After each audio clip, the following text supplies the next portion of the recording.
So my name is Charlotte Stadler, and I am heading a national facility here at SciLifeLab that is called Spatial Proteomics. And I'm also a researcher at the Royal Institute of Technology.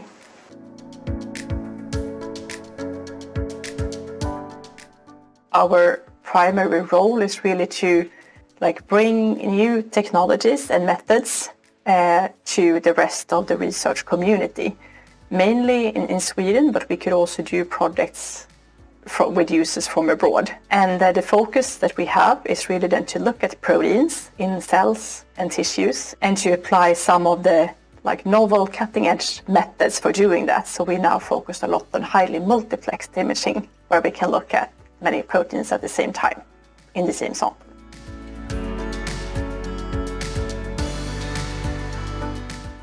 The importance of highly multiplex imaging is that it really drives, it's entering a new era of how we can study the cells and tissues.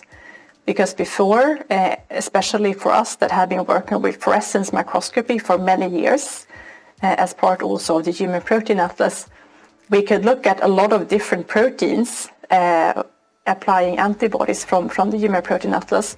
But because of the spectral overlap of the fluorophore, we've been limited to only look at a few at a time. And the more we study the protein landscape and the cellular landscape across cells and tissues, the more complex we realize that this biology is. And that means that if we really want to understand the biology behind different diseases, but also the normal tissues, we need then to add a lot of more markers to be able to further explore the cellular landscape in the tissues. What we like with the Comet for the research goals is really to have a system where we can apply off-the-shelf primary antibodies.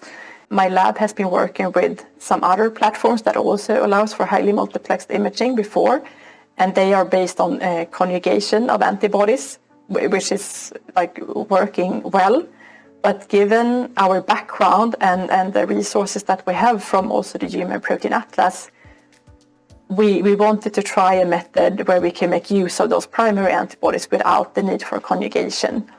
And also to have a system that would be easy to handle and to work with, and that would work for a broad variety of different sample types. So we have already tested also to use the Comet to do staining on cell cultures, for example, because we also do a lot of cell biology related questions, and particularly our users also might have a very broad, their questions might be very different from one another. What we thought was really nice with the Comet was that it was very easy to get started and just create panels of several antibodies, but still working with protocols that is, very familiar to us based on indirect immunofluorescence, but just in a sequential manner. Some of the main advantages of the Comet platform, as I see it, is that it's, in our experience so far, very user-friendly. It's easy to work with, and then the fact that you have this integrated system where you would do both the stainings and get the imaging done in the same experiment, and then it's nice that we can prepare the samples in the day, and then we usually start to run, and it runs overnight.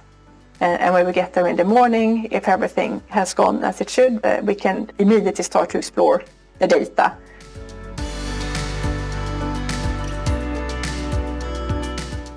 Since the Comet makes use of primary antibodies that you don't need to modify before use, and we have all of the Human Protein Atlas generated antibodies in our house, I was very interested to see if we could make use out of those antibodies. And also one of my own research interests is then the more clinical samples and how to bring these multiplex imaging technologies towards clinical practice. And then I know from experience that many pathologists and clinicians, they want to work with very specific antibody clones that are IVD approved, for example. And then it would also be nice, if you would have antibodies that you already know is working in clinic, then my hypothesis was that, this platform would allow us maybe to then take those antibodies that are already well recognized and then see if we can then convert them into a multiplex panel with a very similar approach, but just that we now work with fluorescence-based detection instead of the chromogenic detection as is done in clinic today with regular immunohistochemistry.